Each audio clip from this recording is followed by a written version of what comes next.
Good morning and welcome back to the Dogs and Deadlifts podcast. Today we have another great guest on the show, Fred Helfers, all the way from the USA. Welcome, Fred. Good to hear you from me this morning. Look, I really appreciate you finding the time to have a chat. I know that you've been, you've been at was it the lake that you've been at, the lake? Yeah, I was on holidays up at the lake, and now I'm back, and I'm supposed to be retired, but that's not working out too good. Always the way, isn't it? Yeah. For our listeners out there today, I wanted to get Fred on the podcast. There's generally three pillars, obviously, for that we talk about in regards to dogs and deadlifts. Fitness, nutrition, and mindset. And I really feel that Fred can bring a lot to the table in regards to the mindset application, and in particular, scent work. So I'd love to hear a little bit about your background and how you got started, if that's okay, Fred. Sure. So I've kind of been at it for a while, so over 40 years. My background in detection dogs, actually just dogs, was back in the late 70s, where I hunted with a brace of Brittany's and for pheasants over here in the States. And then in 1982, I was in the police force, and actually started before then, but 1982, I started working with drug detection dogs, my own dogs, and training drug detection dogs. So it commenced right around 1982, in law enforcement, and from there it evolved to where in the early 80s, where there was starting to be a demand for drug detection dogs here in the States.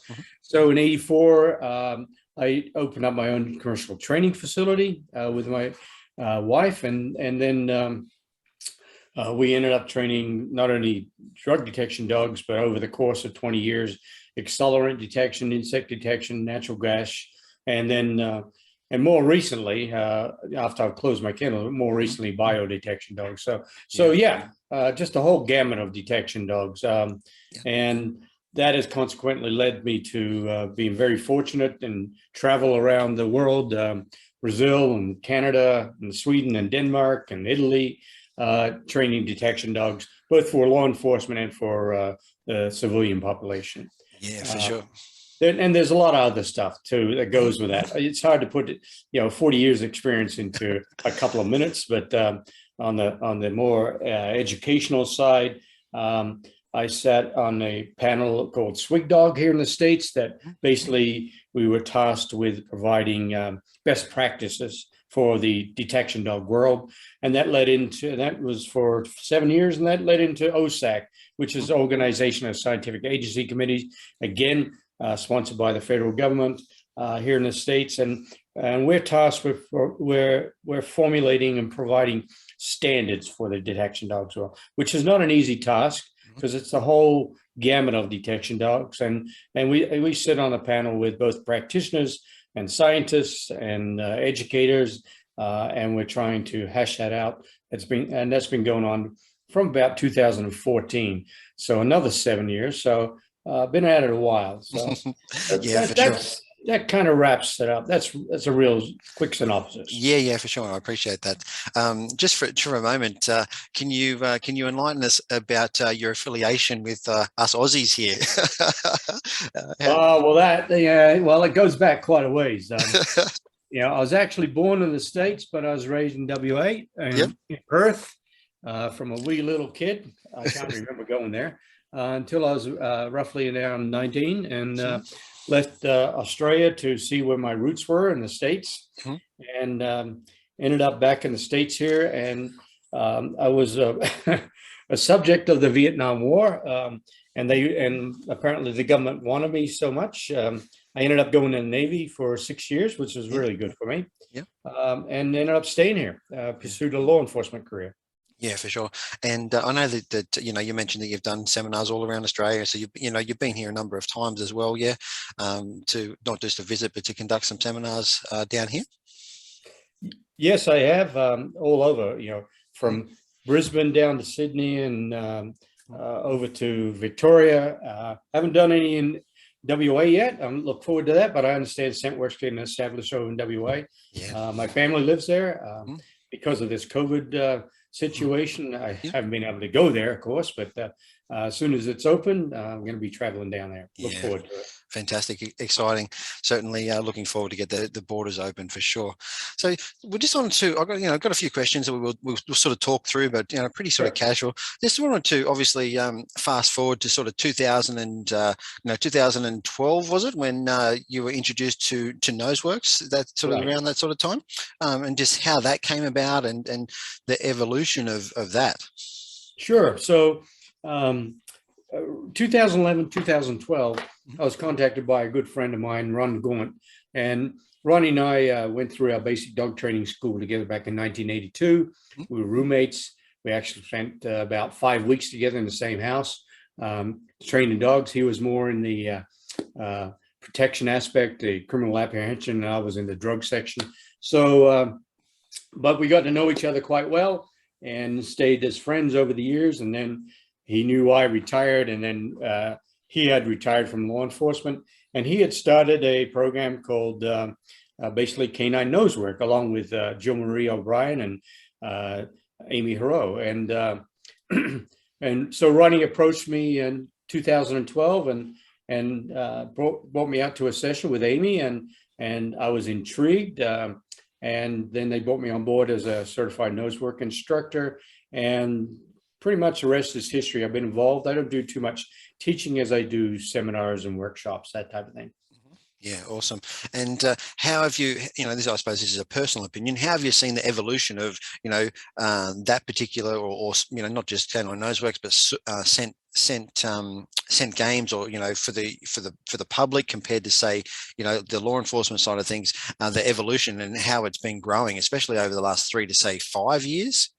Yeah, you're spot on there, Daniel, is that back in 2012, when I first got into it, Ron pretty much presented to me that these were games for the dog, and actuality, in all scent detection, it's a game for the dog.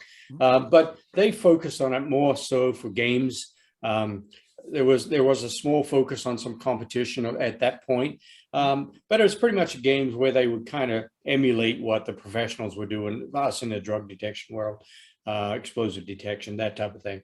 But where it's really changed, I think, in the last maybe 8 to 10 years is with the advent of a lot of other associations, the AKC scent work program here, and plus it's mushroomed throughout the world, in Australia and in Europe, is the competitions has encouraged these associations, I believe, to push their handler teams, their scent detection teams, a little bit further about what can these pet dogs or these companion dogs actually do. And it's quite amazing, actually. People are finding that that dog that used to lay on the couch actually has a really good function in life, and that is they communicate and they use their nose quite well. And so what's transpired from scent games has now gone into highly competitive games, if you will, competitions where they utilize their dogs and the handler teams to create different situations where odors are well hidden, and it tasks the dog and the handler to go from rudimentary olfactory talents to effective teamwork to reach what they call in Canine Nosework a summit level or a master's level in AKC, stuff like that. So yeah, quite a bit of difference. Yeah, for sure. And look, like I said, I'm excited, and there's certainly watching the evolution and more people researching, getting involved, contacting, stuff like that. It's great. It's certainly great to see here in Australia, but also abroad as well. So there's certainly for instance, exciting times. I wanted to just touch on, I suppose, in the benefits, and we've talked about this, the benefits for the dog in regards to this type of training or games, and how people think, like you said, their dog's on the couch one day, they get moving forward, they can get into this, and what are some of the benefits really? Right. Well, actually, there's quite a few. I see there's quite a few benefits. Not just mentally, but also physically. And so you know, a lot of people might get a cute little puppy or whatever breed it is, and find out a year and a half later, it turned into this little demon that demands attention all the time. Yeah. And, you know, scent work or nose work is a good outlet for that dog. And the reason for that is because when a dog is using their olfactory capabilities, they really focus a lot mentally. You know, it mentally stimulates that olfactory drive, if you will. That's that scent picture that they're trying to form. So a scent puzzle. And so it challenges that dog. And the more positive it is in the reward system, in the playing of the game where they get a treat out of it. Some people use a toy reward, and you can do that too. But most people use treats as a reward basis. But it really challenged the dog, both mentally and physically. Physical, because the dog is allowed to run and jump on different objects and go around a room or over some chairs, or and basically search, and be active rather than just laying on a dog bed all day or going in the backyard and laying on the lawn, that type of thing. So they're actually engaging with their human companion, which I believe mentally challenges the dog too. Hey, how can I get more reward out of my, owner, my handler? And I believe that those relationships have really grown with the people that are involved in set work or nose work, where it's really, I think, comes to heart is with our older dogs, our senior citizen dogs, dogs that have been involved in canine sports such as obedience or fly ball or tray ball, agility, and the handler, because of maybe age or physical disability, and the dog, because it's getting older, cannot compete in those functions. All of a sudden, they have an outlet. They have a challenge. And together, the owner of the dog and the dog itself can now, engage in this physical activity and mental, very important, mental activity, which challenges both of them. And it's a learning experience for the team, and very, very important. Yeah, there's a couple of things that you touched on then, which is just sort of springs to mind, and that's we'll talk about the older dogs just for a moment.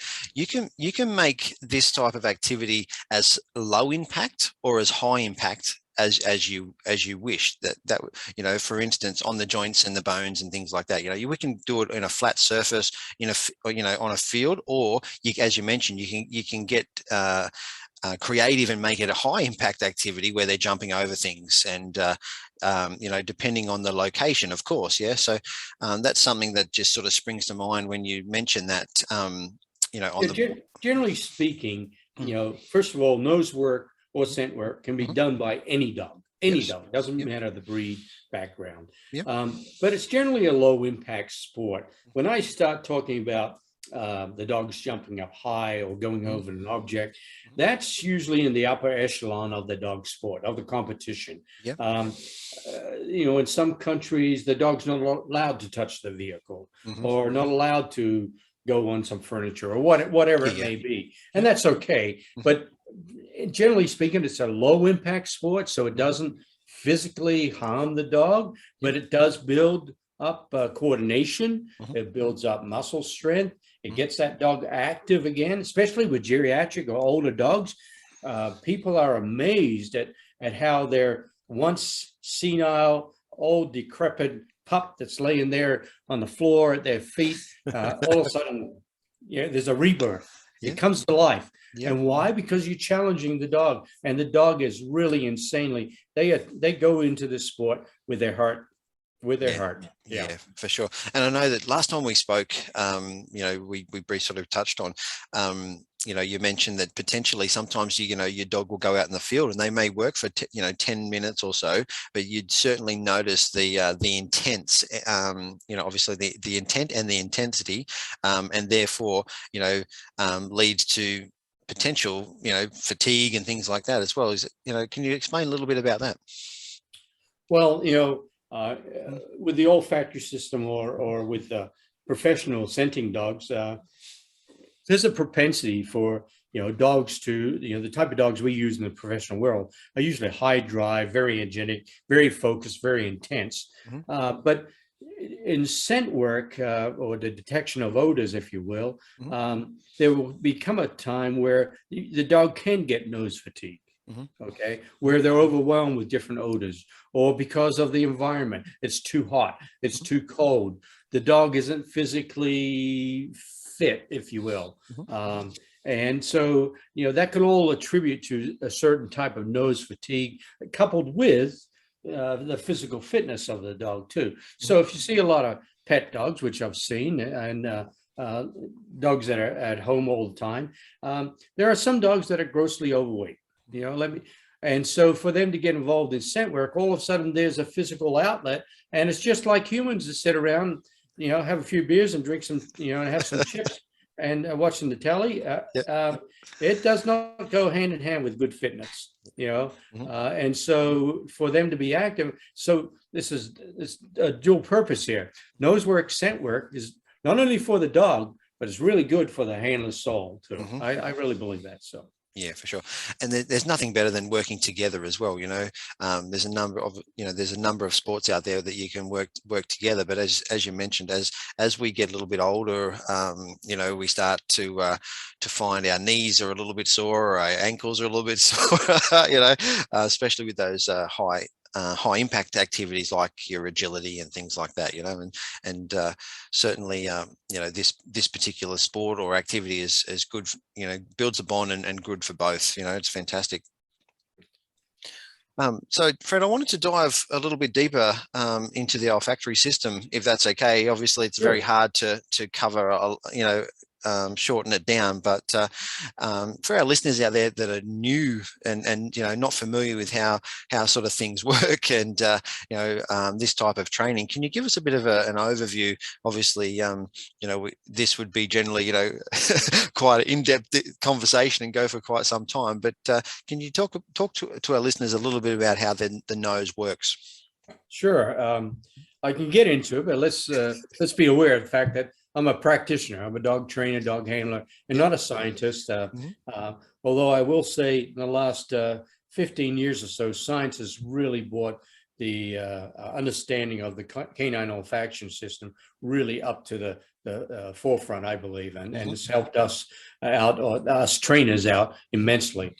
So, let's look at the dog's nose. The dog's nose is similar to our nose, and that, you have at the beginning, right at what you look at is that little wet, object in front of you. Has two nostrils. Each is separated by a bony, a piece of bone, basically called a septum, and so basically that separates it into two different chambers. And so within that chambers, the dog's sense of smell can be many, many thousands more powerful than our sense of smell. There's been, people have said it's 5,000 times. Other people have said it's 100,000 times. I can't put a quantitative number on it, but all I can say is that the dog's nose does not lie. Okay, the dog's nose is very, very powerful. So, and we have not even scratched the surface of that. I was just recently last year doing some biodetection tests with the dogs, and we know the dogs can easily detect parts per billion, which is more so than what our noses can. So within the dog's nose, you have the two chambers. And as the dog breathes, a lot of times it just goes, the dog opens its mouth, comes in through the gullet, down into the lungs, fills the lung, and we need oxygen to survive. But when the dog wants to sniff and wants to smell something, it closes its mouth pretty much and directs the air to come up through the nasal chambers. And the nasal chambers are filled with all sorts of a little, what we call turbinates, okay? And the turbinates at the beginning of the nose, and they're like bony ridge-like structures. And so the turbinates at the front part of the nose are kind of large, and they get into the ethmoturbinates, which is located at the back by the olfactory lobe. And what that causes to do as a dog sniffs, and you've heard your own dogs do this, they sniff more rapidly, and it brings in the air molecules or the odor molecules into the nose, so that as they cross over these turbinates, they begin to spin. And as the odor molecules begin to spin as they hit the rear of the olfactory system, they're spinning faster and faster and faster,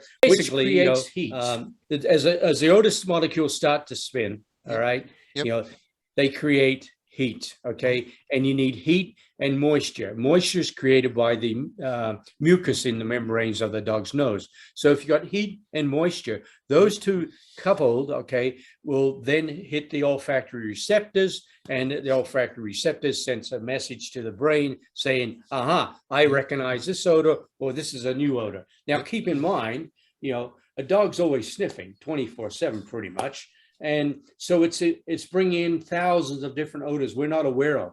Mm-hmm. So it's somewhere in there is a trained odor, if you will. The dog is trained to detect a certain odor. So what happens is, as that odor molecule, for which the dog has been trained for, or molecules, come into the system, the dog recognizes it.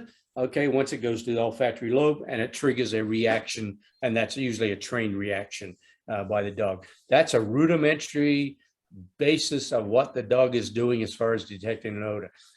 There's other things that come into play. How hot is the environment? How moist is the environment? Or is it dry? Like right now down here in southern Arizona, where I'm speaking from, it's about 10% humidity. Okay, nothing like up in Queensland, where it's mostly around 60 or 70%. That's right. So the environment is always challenging the dog's olfactory system. And there's the brilliant thing about the dog's nose. It's a marvelous invention, whoever created it, but the creation of the dog's nose, it's designed to maximize and bring in a full front of odor molecules into the dog's nose.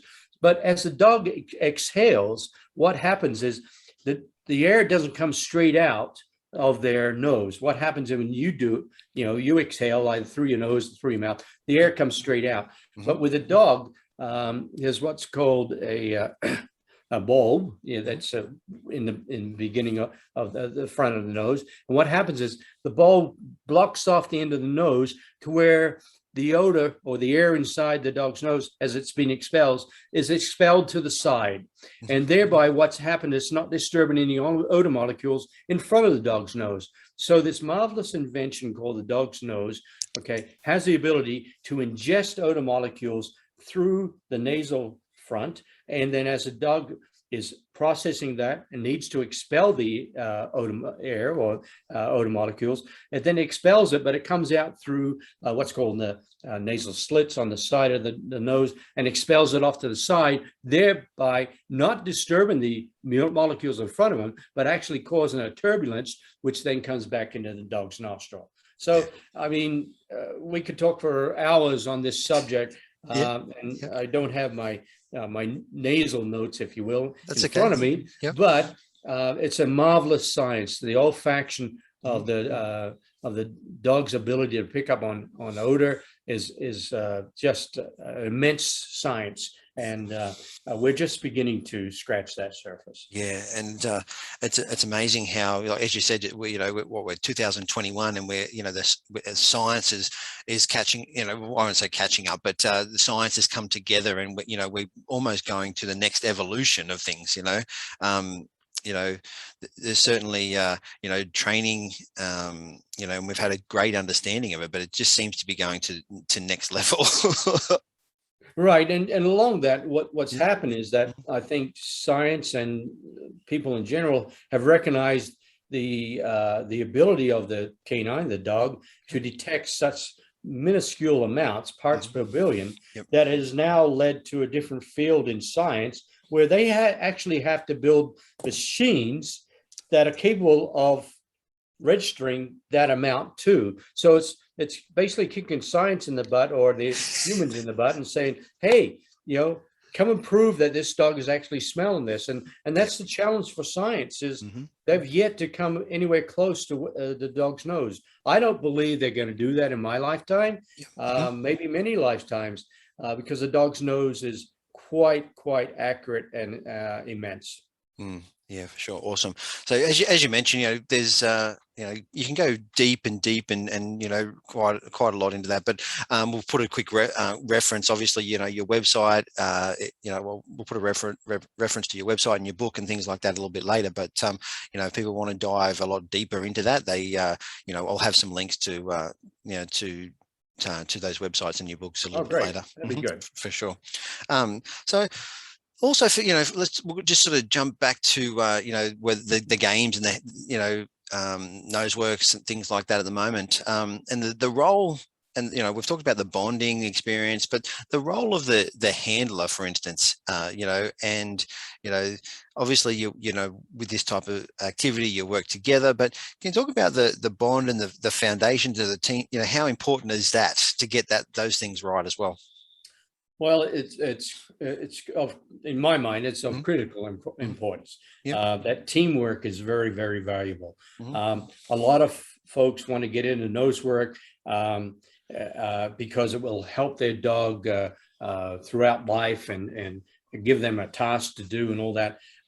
But yet they don't realize that it is a team effort. Okay, one of the biggest obstructions to that is the handler learning how to read their dog, learning how to read the dog when the dog is sniffing and searching for a trained odor versus just being a dog, an everyday dog, that type of thing. So the importance of team player cannot be overstressed, because what will happen out of that is the more you engage with your dog on a positive reinforcement, very important, the more the dog will engage back with you. So it's a win-win situation. I mean, let's face it, if you're at home and you give your dog a command, like place, where they go to a spot, and then you give them a treat, guess what? They're going to do it better the next time. And you're going to be quicker on that reward. And they're going to be better. And you're going to be quicker. And you're going to be better. And so it's a win-win situation. Plus, you're interacting with your dog on a positive note, which is critical. So being a team player, understanding how your dog sniffs, how your dog works, the behavior behind it, reading your dog, so to speak, when it is on odor is very important. And it gives us as humans an outlet too. Very important. Yeah, for sure. I've been watching some videos recently of that you've been posting up.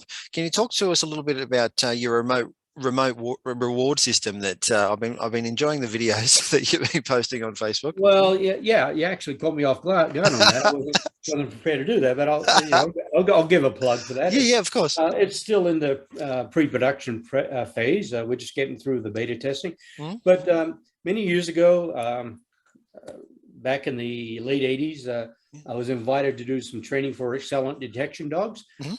And what happened there was, and I went to Connecticut with the Connecticut State Police and learned how to do that, and came back and trained the first accelerant detection dog on the West Coast of the United States. An accelerant detection dog is a dog that's trained to locate inflammable liquids that are used to accelerate a fire at an arson scene, that type of thing.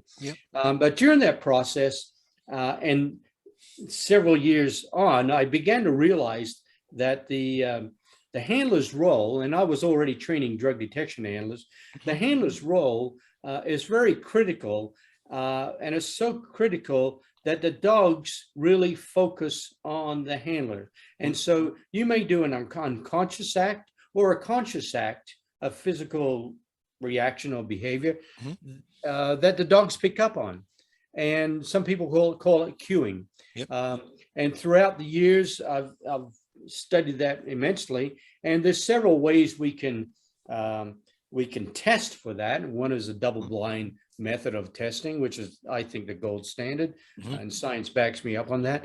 But I wanted to come up with a training device that removes almost everything, if not down to the minimal amount of handler cueing or handler involvement where the dog is reading you. And I'll give you a good case in point. With scent work or nose work, when the dog goes to a an odor for which it recognizes a trained odor and gives some sort of behavior. It could be what we call a look back in nose work, or it could be a sit response or a down in our professional world. Okay.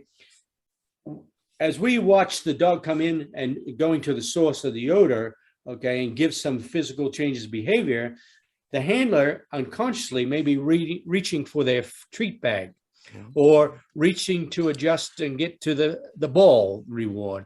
And that's that physical movement, even slight, it could be just a head turn, the dog reads and starts to go in, anticipating the reward. And the dog could be several feet away from the odor source and not right at. So handler cueing is a very important part of it. So where that the remote system came into play was that I wanted to devise a system that removes handler involvement almost entirely. So what this system does is many things.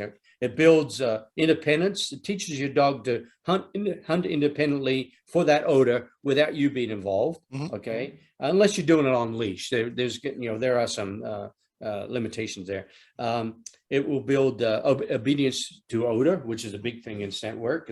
The dog, it's the odor that gives the reward, and that's what this object does. The object is not paired with the treat. The treat is actually removed initially from the odor source by 3 to 4 feet.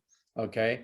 And what happens is that as the trainer or the handler observes their dog going to the trained odor source and gives a physical response of what they want, they then hit a remote button and the reward is delivered to the dog. And we've timed it. It's usually between 0.39 and 0.53 of a second.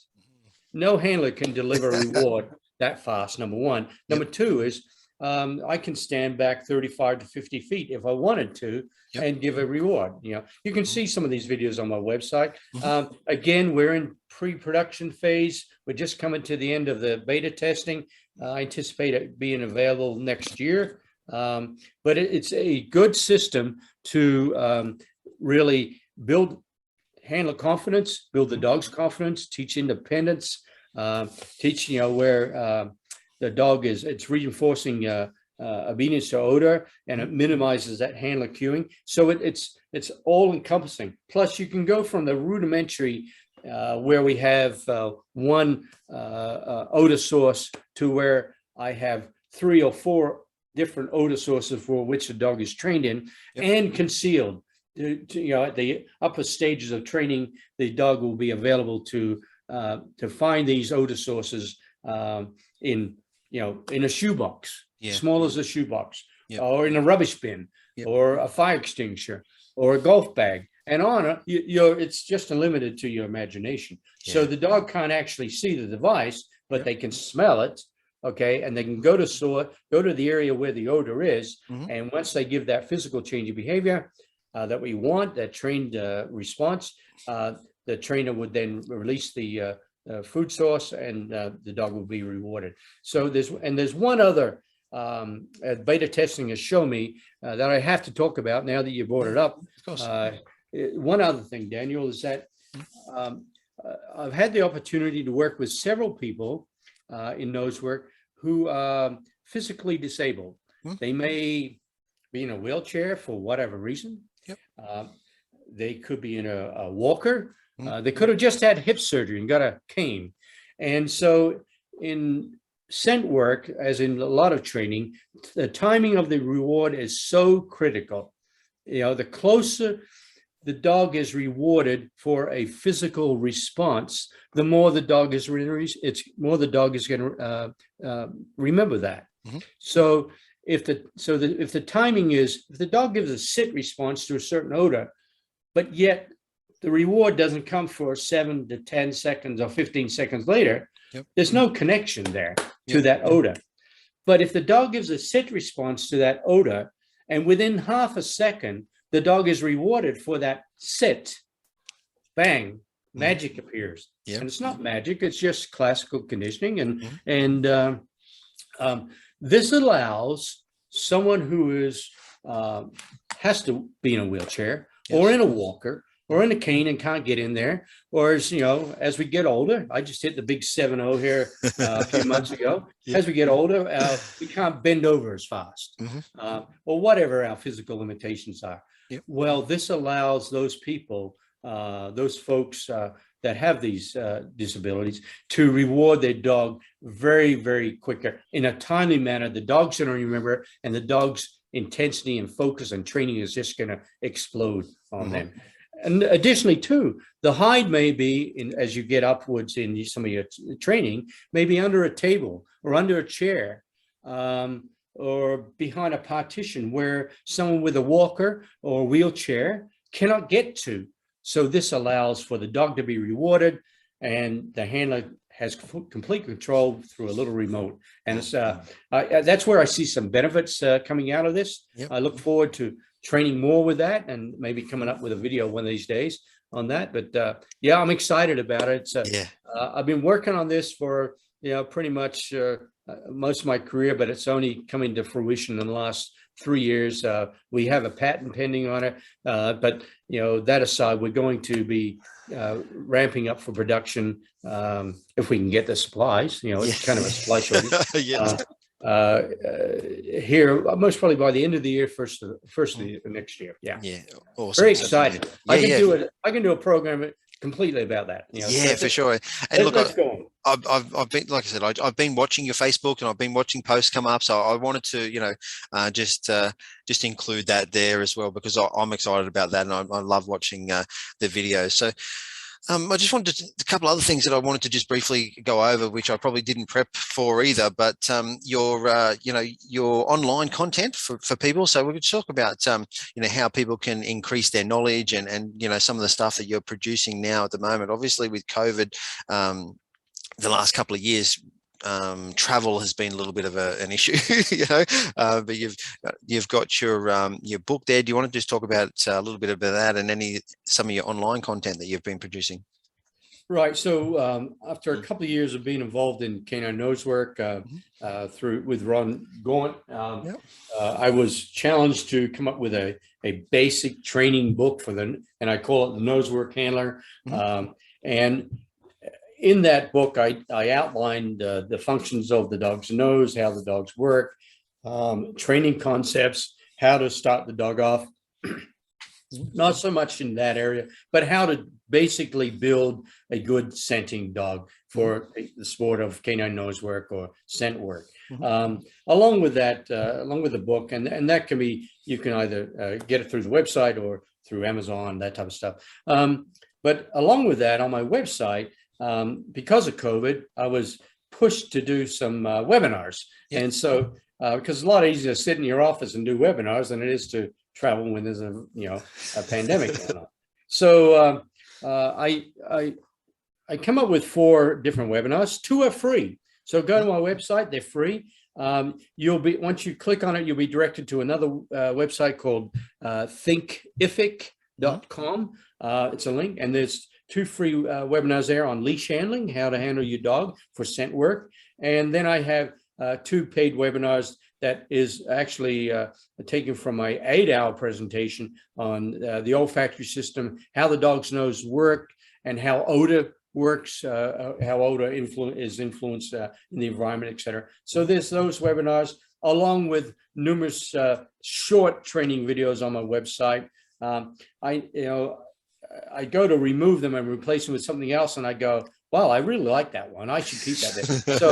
So I am updating it. It takes me a while sometimes, but yes, it is getting updated, and people can find that. If you're new to the sport and new to this industry, I encourage you to come on board and have a look at that stuff.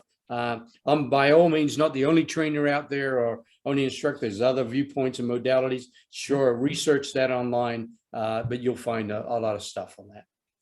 Yeah, for sure. And as I mentioned earlier, I'll put down some links to those in the show notes. So people, if you want to jump over either via Facebook or website to Fred's website, you'll be able to find those there.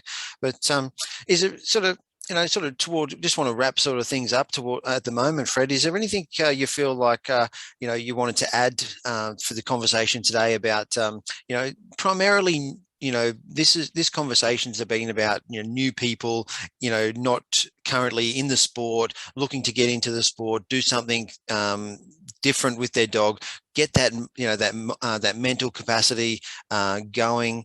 Is there anything else, you'd like to add to finish off? Well, there's a couple of points.